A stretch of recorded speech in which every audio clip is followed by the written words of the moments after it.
My family tried to steal my house and give it to my brother after they kicked me out. I never thought I'd be the one writing a story like this, about betrayal, family greed, and the crushing loneliness that follows when the people you love turn against you. But here I am, because what happened to me isn't just some bad luck or family drama you brush off. It's a nightmare that changed my life forever. Growing up, I was the responsible one, always the good kid, the one who worked hard, kept my head down, and did everything my parents expected.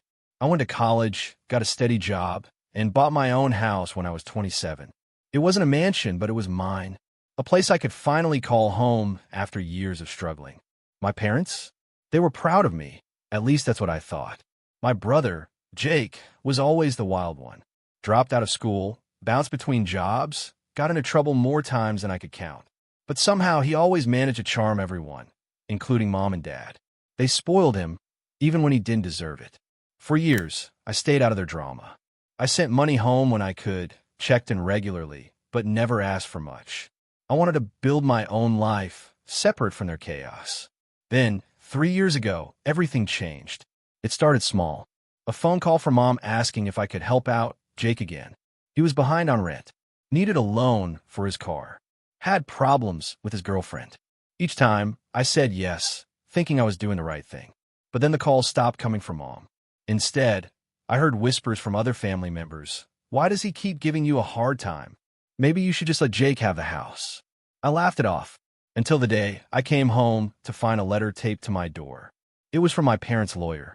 They were demanding that I vacate my house, saying that the property belonged to the family trust, and that it was time to transfer ownership to Jake. I was stunned. I had paid every mortgage payment, every bill. I owned that house fair and square. When I called mom, she said coldly, "We're tired of you making decisions without us. Jake needs a fresh start, and the house is the best way to help him." I couldn't believe it. They were kicking me out, their own child, to give my home to my reckless brother. I tried to fight back. I hired a lawyer, gathered my papers, and stood firm. But the family pressure was relentless. Cousins, aunts, even old friends started taking sides. Messages full of threats and insults arrived. "You're selfish. You don't deserve that house. We're doing what's best for the family." But what about me? What about everything I'd sacrificed? My parents stopped answering my calls. At one point, Dad told me, "You no longer belong to this family. You should disappear." The pain was unbearable. I felt betrayed, abandoned, and utterly alone. Yet, somewhere in the darkness, a fierce anger began to grow. I realized this wasn't just about a house. It was about respect, justice, and standing up to a family that thought they could walk all over me. So I dug deeper. I uncovered secrets that made my blood boil. Hidden bank accounts, forged signatures on family documents, even a plot to sell my house behind my back, without my knowledge. It was clear now, this was a calculated takeover, and I wasn't going down without a fight. The truth hit me like a freight train. Behind the warm smiles and family dinners, a cold game was unfolding. My parents, the people I'd trusted with my whole heart, had been secretly planning to take away everything I'd worked for. And Jake, he was just a pawn. I spent sleepless nights poring over documents, bank statements, and legal papers. Every page was a piece of a puzzle that exposed their lies. There was a secret account Mom and Dad had opened years ago, one that they'd never told me about. Money flowed in and out, always favoring Jake. It seemed they'd been funneling resources to him while leaving me out in the cold. Even worse, my signature was forged on some transfer documents, making it look like I'd agreed to the house transfer. I couldn't believe it. How could they do this? I confronted Mom again, this time armed with evidence. "Why would you do this to me?" I asked, voice breaking. Her eyes hardened. "We're protecting the family. Jake needs this more than you ever did." Protecting the family? I laughed bitterly. By betraying your own son? The silence that followed was deafening. With no other option, I prepared for a legal battle. It was a war I didn't want, but had no choice but to fight. My lawyer warned me it would be messy. Families don't usually air their dirty laundry in court, but when money and property are involved, everything changes. The day the lawsuit was filed, the whispers in town turned into open gossip. Neighbors who once smiled now stared. Family friends took sides. Social media exploded with drama that made my head spin. But the hardest part was the fracture in my family. My parents cut me out completely. Birthday calls stopped. Invitations disappeared. Even my little niece, who I'd always been close to, was suddenly told to avoid me. It was as if I'd ceased to exist. One evening, as I sat alone in my empty house, a knock came at the door. I opened it to find Lisa, my childhood friend, the only person who never abandoned me. "I heard what's happening," she said softly. "You're not alone." Tears welled up as I realized how much I needed her. She became my anchor, my confidant, and my fiercest supporter. Together, we started documenting everything: the lies, the threats, the manipulation. I was no longer just a victim. I was becoming a fighter. But the deeper I went, the darker things got.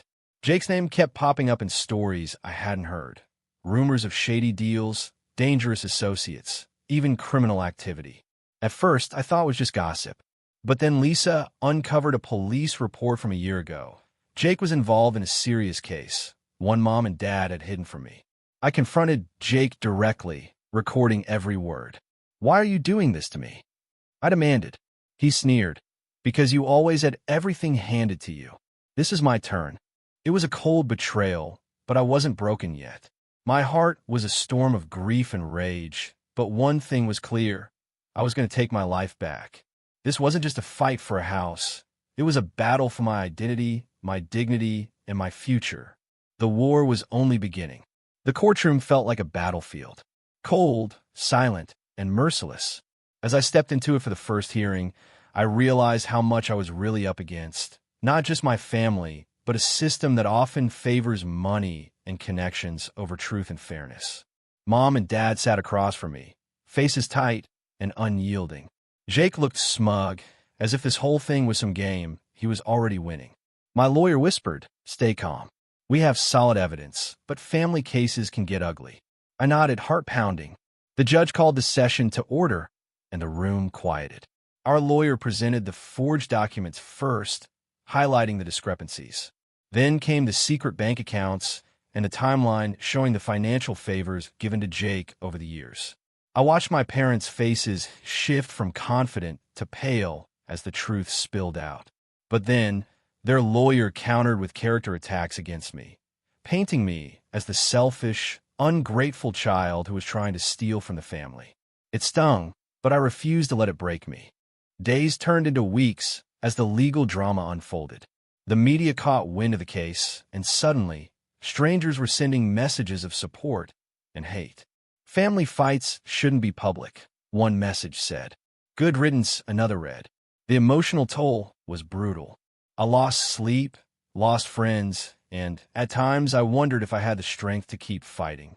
But every time I felt ready to give up, I reminded myself this was my home, my hard work, my life. One night, Lisa came over with a folder she'd found hidden deep in an old family storage box. Inside were letters and receipts showing that my parents had been siphoning money not just from me, but from other family members too. "This goes deeper than just the house," she said quietly. We realized this wasn't just about Jake's benefit. It was about control and power. My parents were slowly dismantling the family fortune, pocketing money, and trying to reshape everything to their liking. That revelation changed everything. I reached out to relatives who had been kept in the dark, and slowly, a coalition formed. Cousins, aunts, even some estranged family members contacted me, sharing their own stories of deceit and betrayal. Together, we started pushing back. It was a fragile alliance, but it gave me hope that I wasn't alone in this fight. Meanwhile, Jake's true nature began to surface publicly. An old friend contacted me with a warning. Jake was involved in illegal activities that could bring down the entire family's reputation. I hesitated, but decided to use this information to expose the truth. When the court sessions resumed, my lawyer presented the new evidence. The judge's face tightened as the layers of deceit peeled away. Behind the scenes, my parents grew desperate. They called me late one night, begging for a private meeting. "I want to fix this," Mom said, voice trembling. But I could hear the cold calculation behind her words. I wasn't sure if it was remorse or just a new tactic. The battle for my house was no longer just about real estate. It was about justice, about exposing lies, reclaiming my dignity, and fighting for the family I thought I had. And though the road ahead was uncertain, I was ready to walk it, no matter what it cost. The night I agreed to meet my parents was one of the hardest decisions I've ever made. Part of me screamed to walk away, to protect what little peace I had left. But another part, deep down, wanted to believe they could still be the family I once knew. We met at a small cafe, a neutral place where the hum of strangers could drown out the tension between us. Mom looked tired, eyes rimmed with red. Dad was stoic, but there was an edge to his voice when he spoke. "We want to make things right," Mom said. "Jake's been a burden, and maybe we handled it the wrong way." I stared at them, the weight of months of betrayal heavy on my chest. "Making things right means returning my house," I said firmly, "and acknowledging everything you did to try to take it." They exchanged a glance. Dad finally spoke. "We're sorry, but the damage is done. Jake needs the house now. You've moved on." I shook my head. "I haven't moved on. I've been fighting for what's mine and for the truth." Leaving that meeting, I felt a strange mix of relief and despair. The truth was out in the open, but their apology felt hollow. No amount of words could erase the months of manipulation, the broken trust. That night, I texted Lisa, "They want to fix it, but I don't know if I can forgive." She replied, "Forgiveness is for you, not them. Take your time." The court dates came faster now. Witnesses were called. Some family members spoke out, others stayed silent. Every session peeled back another layer of the family's fractured secrets. Jake's reckless behavior was on full display. Arrests, shady business deals, debts that put the entire family at risk. The judge was visibly frustrated. "This isn't just a property dispute," she said during one hearing. "It's a complex web of family dysfunction, deceit, and financial abuse." Behind the scenes, the family's public image was crumbling. Social media was ablaze with gossip and outrage. Articles surfaced about Jake's criminal past, and even Mom and Dad's name were dragged through the mud for their part in the cover-up. I never wanted to hurt them like this, but they left me no choice. One evening, as I sat on the porch of my house, the house they tried to steal, Lisa showed up with a small envelope. Inside was an anonymous letter, a confession from someone inside the family. They revealed that Dad had been pressured by a business partner to move the assets to Jake, who had connections that kept the family afloat. It was a shock. Dad, the man I'd admired, was caught in a dangerous game of his own. I confronted Dad with the letter the next day. "I didn't want you dragged into this," he said quietly. "But I was trapped." His eyes looked older, haunted. "Why didn't you tell me?" "Because I thought it was for the best. To protect you and the family. But protection at the cost of my home? My life?" It was a bitter pill to swallow.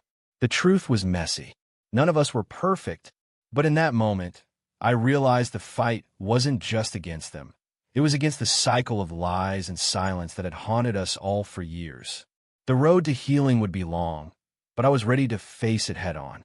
The weeks following that confrontation were some of the hardest I've ever lived through. Dad's admission had cracked the facade, but also opened a floodgate of painful memories and harsh realities. I found myself caught between love and resentment, wanting to believe my parents still cared, but struggling to forgive the deception that had torn us apart. At home, every creak of the floorboards reminded me this was the place they had tried to take from me. Yet it was still my sanctuary. Lisa became my rock. She stayed late into the nights, helping me organize documents, draft letters, and most importantly, keep my spirit intact when despair threatened to consume me. One late evening, she suggested something unexpected. "You need to talk to Jake," she said. "Not to fight, but to understand." I shook my head. "He's the reason this mess started." "Maybe, but sometimes people act out because they're hurting too. Maybe you can find something in common." Her words planted a seed of doubt. Was Jake really the villain? Or was he as trapped as the rest of us? After days of hesitation, I agreed. The meeting was tense. Jake looked surprised to see me, his usual smugness replaced with something I couldn't quite read. "Why are you here?" he asked cautiously. "I want to know why," I said simply. "Why you did all this? Why you hurt the family?" He laughed bitterly. because no one ever believed in me. Mom and Dad just threw money at me to keep me quiet. And when that didn't work, they decided to throw you out instead. His voice cracked with raw emotion. I was desperate. I screwed up, yeah, but I never wanted to hurt you. That conversation was a turning point. Jake and I began to talk more honestly than we ever had before. We shared pain, regrets, and fears that had been buried under years of silence. It wasn't forgiveness yet, but it was the start of something real. Meanwhile, the court case dragged on. Our new family alliance, cousins, aunts, and even some distant relatives, gave me strength. Together, we challenged every forged document, every secret transaction. The judge listened, the evidence piling up against my parents' initial claims. But the emotional toll was immense. At one point, Mom reached out to me, a short message filled with regret and sorrow. "I miss you," she wrote. I didn't know how to respond. Could I trust her again? Or was this just another manipulation? The tension inside the house grew. Neighbors watched from a distance, gossip swirling. But inside, I felt a quiet determination. I was fighting not just for a house, but for a family that might one day be whole again. The end of Part 5 marks a turning point, a glimpse of hope amid the wreckage. The court's final sessions arrived with the weight of months behind them. The atmosphere was thick with tension, the kind that presses down on your chest, making it hard to breathe. My lawyer laid out our strongest case yet. Forged signatures, hidden bank accounts, the manipulative schemes orchestrated by my parents, and Jake's reckless behaviors that had endangered the family's finances. The judge listened, her eyes sharp and unwavering. Across the room, my parents sat silent, their faces masks of regret mixed with defiance. Jake avoided my gaze, but I caught the flicker of something unsettled in his eyes. Between hearings, I found myself reflecting on how far we'd all fallen. A family once bound by love and shared memories was now fractured by greed, secrets, and years of pain. I wasn't naive. I knew the damage might never fully heal, but I also believed in the power of truth. One afternoon, as I sat in the quiet of my living room, the phone rang.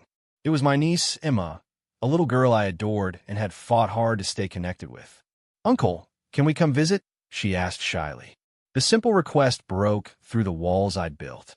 I told her yes, my voice trembling. That weekend, Emma came with her mother, my sister-in-law.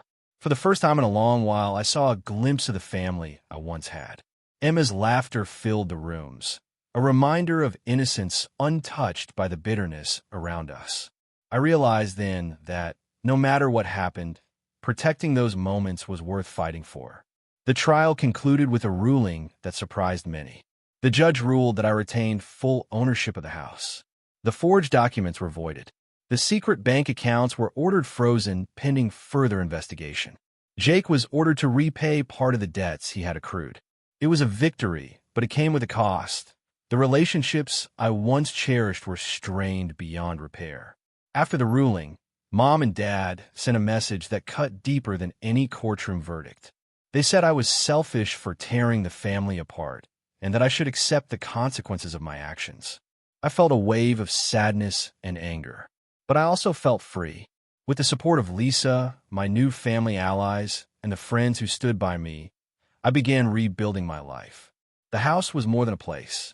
It was a symbol of endurance, courage, and hope.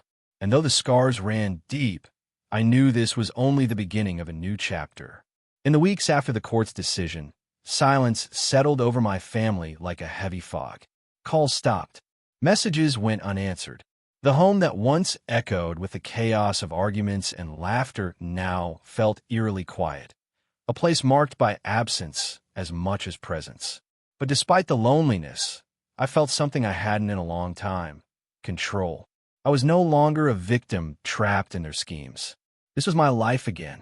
One rainy afternoon, Lisa showed up at my door, eyes bright with determination.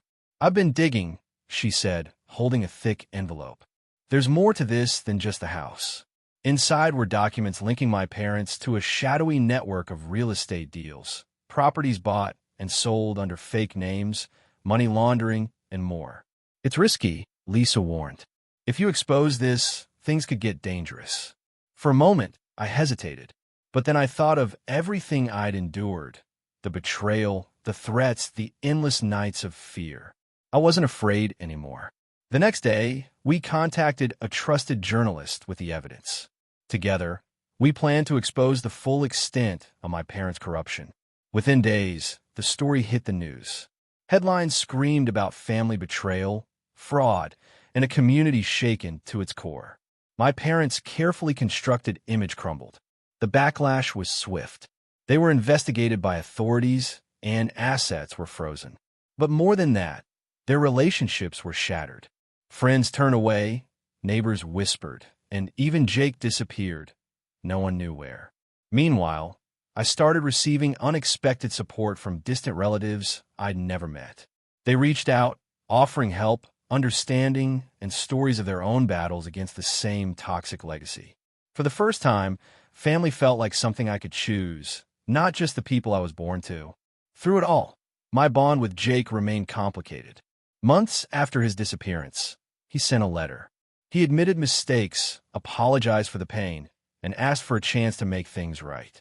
Part of me wanted to forgive. Another part feared being hurt again. I shared the letter with Lisa. "What do you think?" I asked. She smiled softly. "Only you can decide. But remember, forgiveness doesn't mean forgetting. It means freeing yourself." The house, my sanctuary, stood strong through the storm. It was a reminder that even in the darkest times, hope can grow. And though the future was uncertain, I knew one thing. I was finally free to write my own story. Life after the storm was different, quieter, but filled with a new kind of strength. I started focusing on healing both inside and out. The house, once a battlefield, became a refuge. I painted the walls, planted a garden, and filled the rooms with light. Friends and allies visited, sharing laughter and stories, reminding me that I wasn't alone. Lisa stayed close, a constant reminder of loyalty and hope. Then one afternoon, the doorbell rang. I opened it to find Jake standing there, older, worn, but with eyes full of remorse. "I'm sorry," he said simply. We sat in the living room, the silence stretching between us before he finally spoke. "I ran away because I was scared. Scared of what I'd done and what I'd become. But I never stopped thinking about you, about what I lost." His voice cracked. I looked at him and saw not the enemy, but a brother trapped in his own darkness.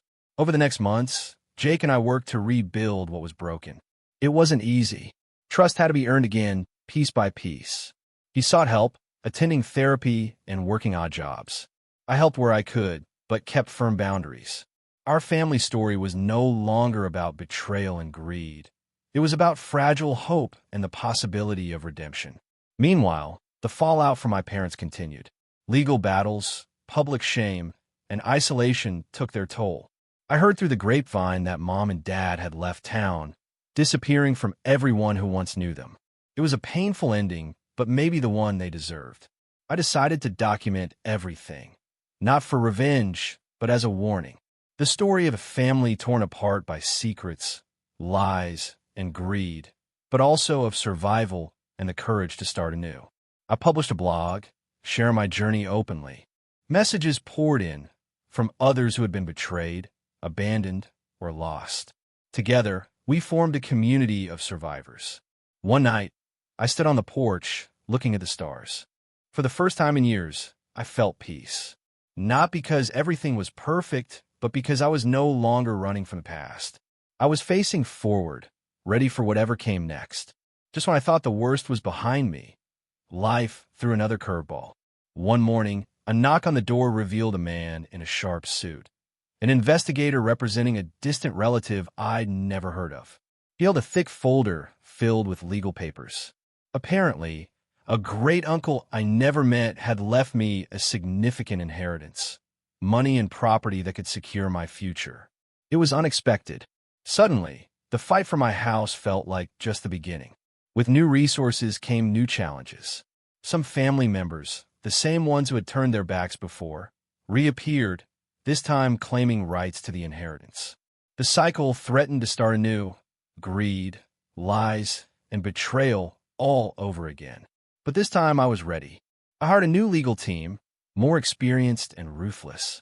This time, I wasn't just defending my past. I was protecting my future.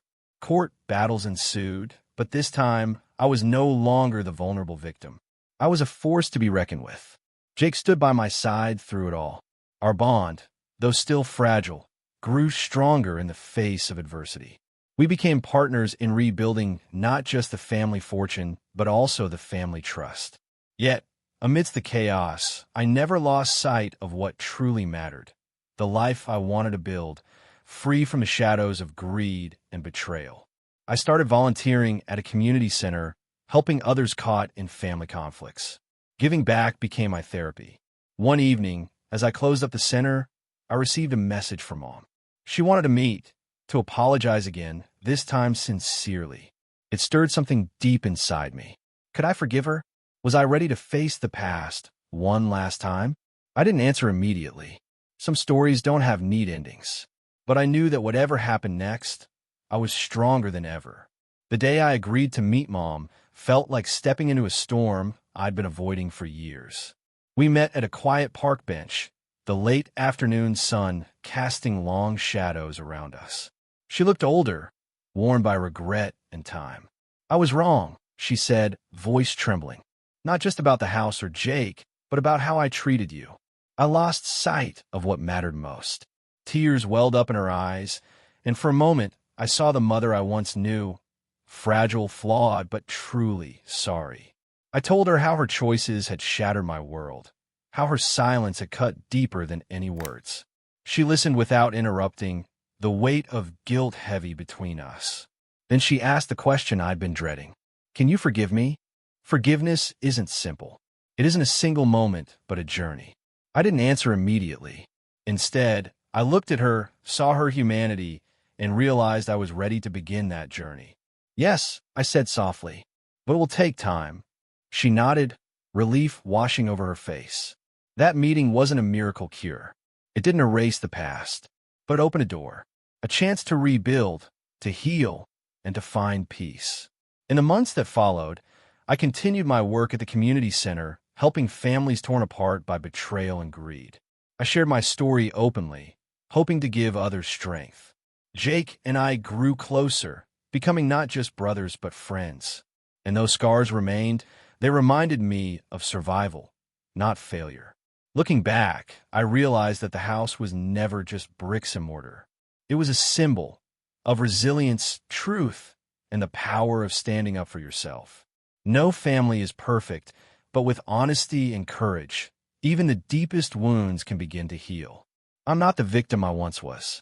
I am the author of my own story, and this is just the beginning.